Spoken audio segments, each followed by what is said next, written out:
As all you beautiful individuals already know, the NFL released their schedule. And honestly, it's about damn time, because this thing should have been out like about a month ago. But, with the whole Rona situation going around, they delayed the whole schedule release thing. But, we're finally here. They finally released the schedule. I mean, we knew who we were playing, where we were playing, but we didn't know the when. And the when is the most important part, because we've been knowing the where and the who since like late December last year. So we were just waiting for the when, and we finally got the when. But before we dive into the schedule, be sure to drop a like and subscribe if you haven't done so already. And let's just get right into it. Let me just start by saying this though.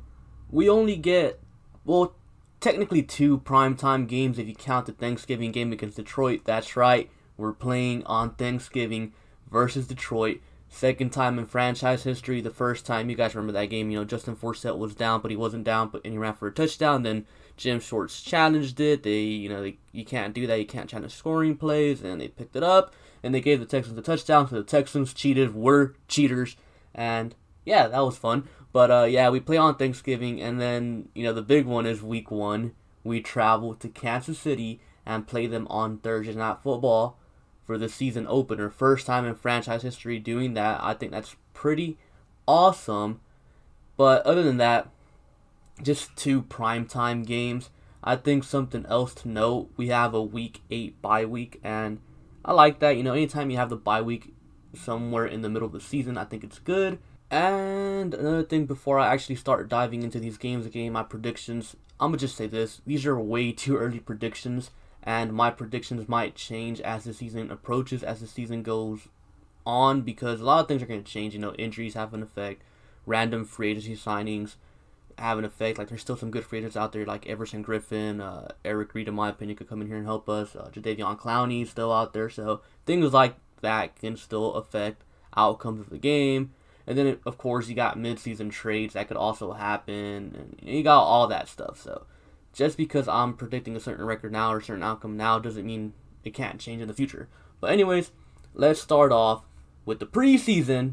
Just kidding, I don't care about preseason. Let's start off with the week 1 game against the Kansas City Chiefs. This is a rematch. You guys know that playoff loss against them last year. We were up 24-0, and then, things happened. And you best believe that the Texans will be prepared for this game. The Texans are a better team than last year. The Kansas City Chiefs, they're kind of the same exact team as last year. They did add Clyde Edwards, but that hasn't really moved the needle as much as the Texans adding, David Johnson, Randall Cobb, Brandon Cooks, all these weapons. Yes, they lost D-Hop, but they added way more than they lost, in my opinion. And, on defense, they added Ross Blacklock. They have Roby and Conley and Lonnie Johnson going into year 2. But I don't really want to get too much into the defense without spoiling my next video. So, yeah. I think the Texans' defense has improved. I think the offense has improved. And I think the Texans will go into Kansas City, and they will take down the Chiefs. I've seen a lot of Texans fans already on Twitter, on Instagram, already crying, "Oh my God, the Chiefs week 1, we're going to get embarrassed." We were up 24-0 on these guys before we choked. Week 6 last year in 2019, we went over there and we ran the ball down their throats. We can beat the Chiefs. This game is going to be a very competitive game. It's probably going to be a shootout, and I see the Texans coming out on top. You know why? Because prime time Deshaun Watson. You know why? Because these guys are looking for revenge. They know what happened last year. Obviously, they were there, and they get to return back to the scene of the crime, and they're going to win this game, and they're going to start off the season 1-0. Now, week 2. Texans come back home, and they play the Baltimore Ravens. I have the Texans taking a loss here. Even though the Texans have somewhat of a mini bye week after a Thursday game versus the Chiefs, I still don't think Anthony Weaver is going to be experienced enough to take on a quarterback like Lamar Jackson. You know, like, it's different when you're playing a traditional NFL quarterback like Patrick Mahomes or Tom Brady. But with Lamar Jackson, him being a running back playing the quarterback position is like a completely different animal. And you have all these guys that are new to the defensive front, you know, Timmy Jernigan, Ross Blacklock, Jonathan Grenard. I expect them to get some playing time. So, yeah, I don't think they're going to be quite there yet. I think the defense is going to struggle to stop Lamar Jackson. And, you know, with all these new weapons on offense that we have, them going up against a very good Baltimore defense as well, I feel like the offense will also struggle. Now, I'm not saying it's going to be a complete blowout like it was last year. What was it, week 11? But I do feel like this will be a pretty easy win for Baltimore. And even though it hurts me to say that, I just think that's just the way the cookie crumbles. Now, the following week, the Texans travel to Pittsburgh to take on the Steelers. And even though I think Ben is washed up, I think the Texans take an L here because that Pittsburgh defense is just too good. And like I said against Baltimore, we have newer pieces on the offense. We have Brandon Cooks. We have Randall Cobb. We have David Johnson. At this point, they're still getting their feet wet with this offense. Things aren't going to be going so smoothly early on. And Pittsburgh, they have arguably the best defense in the NFL. They have a nasty front. They have Minkah Fitzpatrick roaming around back there. So, yeah, now, Big Ben, he's an older quarterback, an experienced quarterback. Steelers don't have the weapons they once have with Le'Veon Bell, Antonio Brown, Juju Smith. They still have Juju, but Brown and Bell are gone. But I think this game will be a nasty, hard-fought defensive battle. And I think Pittsburgh comes out on top because they're at home, because their defense is nastier than ours. I wouldn't even say our defense is nasty. I just think Pittsburgh's defense is so nasty. So I think the Steelers' defense gets them the win. Now, week 4, the Texans come back to take on the Minnesota Vikings. The Vikings, they traded Stephon Diggs, but they still have Dalvin Cook and Adam Thielen. But other than that, they don't really have any other threats on offense. You know, Kirk Cousins, he struggles against good football teams. The Texans are a good football team. The Vikings, yeah, they have a nice defensive front, but that secondary is burnt toast, even with Harrison Smith and Anthony Harris back there. I don't think the Vikings will be able to slow down this Texans offense, and I think the Texans defense will be able to do just enough to throw Kirk Cousins off his game, and the Texans win this game and close out the first quarter of the NFL season at 2-2. Week 5, the Texans are at home for the Jacksonville Jaguars. This is a win. I mean, I don't really have to explain it. The Jaguars, they traded away their whole team. Ramsey's gone. Calais Campbell is gone. AJ Bouye is gone. Telvin Smith is over there doing weird stuff.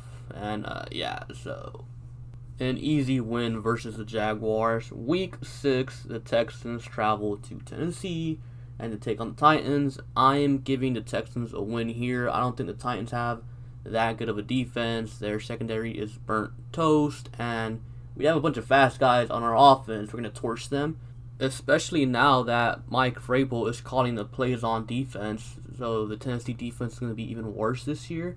And for Tennessee offensively, all they really have is A.J. Brown and Derrick Henry, and the Texans historically, when they're not playing their backups, they tend to do a very good job of stopping Derrick Henry. So I think the Texans will go over there to Tennessee and, you know, completely shut down Derrick Henry and win this game in Tennessee.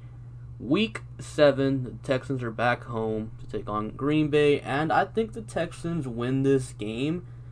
That Packers' run defense is abysmal. They didn't do anything to fix it. So, you guys know Bill O'Brien. He loves to run the ball. I feel like we're going to go over there and just run the ball down their throats. Aaron Rodgers is not the same quarterback he once was 3-4 years ago. He is looking washed, and his only weapon is Devontae Adams. The Texans win this game versus Green Bay. And then week 8, we got a bye week, and yeah, it's a nice spot to have a bye week. We go into the bye week winning 4 in a row with a 5-2 record, which is pretty good if you ask me. That's kind of where you want to be. Now, coming back from the bye week, we go to Jacksonville, and we're gonna go over there and we're gonna beat the Jaguars again, because I don't think the Jaguars have a good team. I feel like we're gonna go over there and just completely dominate them to get our 6th win of the season and go 6-2. Then we travel to Cleveland week 10 to take on the Cleveland Browns, and I feel like this is somewhere where the Texans will slip up. The Browns are coming off a bye week this week, so week 9 was their bye week, so they have 2 weeks to prepare for the Texans. And say what you want to say about Baker Mayfield, I'm still giving him a chance to redeem himself. He had a very good rookie year, and he had a sophomore slump year last year, so I am giving him a chance to redeem himself. He has a better O-line this year. He has good receivers, Odell Beckham, Jarvis Landry. He's got all these guys to throw to, Nick Chubb, Kareem Hunt. They have a good defense as well. So this Browns team, if the coaching can get right, they can actually make a playoff team. Yes, you could say the whole same old Browns, but at some point it's going to change, and don't be shocked if it's this season where things turn around for the Cleveland Browns. So I think the Texans slip up here and drop 1 to the Browns. I think there's like that one random loss of the season. Every team has that one random loss. Like, how in the world did they lose to that team? I think it's going to happen for the Texans here after winning, 5 in a row. They're bound to slip up. Next game, they come back home week 11 to take on the Patriots. This is an easy win. They don't have a quarterback. They don't have receivers. They have a male offensive line. Their running backs are, lackluster. Their defense might still be nice, but yeah, they ain't got Brady. They ain't got Gronk. All they have is Edelman, but with no quarterback. You really think Brian Hoyer's going to come in here and beat us? Texans take this one easily and blow the Patriots out and kind of get revenge for all those years that they blew us out, even though Brady's not there. But still, it would be fun to have an easy win where we're just relaxing and having fun, drinking adult beverages like Capri Suns and stuff. And yeah, anyways, week 12, the Texans travel to Detroit to take on the Detroit Lions on Thanksgiving. I am so hyped for this one. Usually NFL fans have to watch a terrible quarterback from Texas that wears number 4. Well, this time around, they get to watch a very good elite top 3 quarterback from Texas that wears number 4 in Deshaun Watson. And I feel like we're going to go over to Detroit and we're going to win easily. I don't think Detroit has that good of a team. They have a male offensive line. They do have good receivers. I do like Matthew Stafford. I do like Kerryon Johnson, but that's just me being biased because I've kind of always liked the Detroit Lions. Calvin Johnson, Barry Sanders, like Darius Slay, even though Darius Slay is gone. But that defense is kind of burnt toast. You can run through them. You can pass all over them.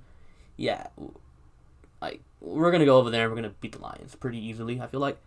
And then week 13, the Texans come back home to take on the Indianapolis Colts, and I think we win this game. I think Phillip Rivers throws like 3 interceptions this game, and I feel like we're going to capitalize off those turnovers. We're at home. The Colts, they cut Pierre Desir, who was their only good corner last year, or decent corner last year, and they replaced him with Xavier Rhodes, who was burnt toast. Now imagine Xavier Rhodes trying to cover Will Fuller, Brandon Cooks, or Kenny Stills. It's just not going to happen. The Texans are going to torch this Colts team, and yeah, they're going to win this game, and the Texans will go to 9-3 on the season, which is pretty good in my opinion. And week 14, the Texans travel to Chicago to take on the Bears. This game could be an ugly weather game, and I think the Texans will slip up here and take an L versus the Bears because they have a very nasty defense. I think they have a good enough defense to kind of hold Deshaun Watson in check and hold the Texans' weapons in check. Now, the Bears might not have a quarterback, but hey, kind of like the Pittsburgh game, it's going to be a hard-fought defensive battle, and what defense do you trust more? Do you trust that Chicago Bears nasty defense, or do you trust this Texans defense? I'm leaning towards the Bears defense. I think the Bears win this game. I think they shock the Texans a bit, kind of, I guess, humble them, and the Texans fall to 9-4 on the season. Next week, the Texans travel to Indianapolis to take on the Colts, and I think this is the part, we're used to it. It happened last year, happened the year before that, it happened back in 2011, happened in 2012. The Texans are doing good. They're doing good, mind their own business. Oh, they might get a first round bye this year. They might get it. And boom, they slip up and they mess it up. They drop one here to Indianapolis because for whatever reason the Texans seem to usually split with Indianapolis these days. Back then it was getting swept by Indianapolis. These days it's splitting with Indianapolis. Even though the Texans happen to be the better team, they still will split with Indianapolis. And yeah, I feel like they're going to go over there. Phillip Rivers is going to have one of those random games where he just explodes for like 4 touchdowns, 350 yards. And yeah, I just feel like it's going to be one of those days because, it's what happens when we play the Colts. We can never have anything nice against Indianapolis. We have to split. We can't sweep them except for that one time where we did sweep them. But yeah, it's annoying. It's just the way it is. And the Texans, until they prove it otherwise, they tend to slip up in December. Now, week 16, the Texans come back home to take on the Bengals. I think the Texans get that one pretty easily. I think we have too many weapons for that terrible Bengals defense to stop. And, rookie quarterback Joe Burrow, I think will keep them in check and win this game pretty easily. So the Texans go into week 17 with a 10-5 record, having already clinched the AFC South. They will rest their starters again versus Tennessee in week 17 and take a loss. And yeah, that's my prediction for the season as of now. A 10-6 record. Now, don't get me wrong, it could definitely be better if the Texans go out there and prove me wrong and not slip up in December. And they can definitely finish with a better record. And 10-6 is probably good enough to get on like the 4th or maybe even 3rd seed. But yeah, I don't expect the Texans to do much better than that. Maybe 11-5. But again, like I said, until they prove otherwise, that they can play those late December games and deliver in those late December games, then, I'm not going to believe it until I see it. So that's kind of where I'm at with the Texans. I don't really care about the regular season. Like, don't get me wrong, I'm going to enjoy the regular season because this team is going to be fun to watch. But I don't care about what happens in the regular season. Like, they could go 16-0 in the regular season and I wouldn't care. What I care about is what happens in the playoffs. So going 10-6, I don't care. That's fine. What can you do in the playoffs? Are you going to finally get to the AFC Championship game? Are you going to get to the Super Bowl? Personally, I think the ceiling with Bill O'Brien is, 2nd round loss at best. But hey, you never know. Go out there and prove me wrong. That's kind of where I'm at right now with the Texans. Comment down below your predictions on the season as of right now. And be sure to like and subscribe. Thank you for watching, and I'll catch you guys later. Peace.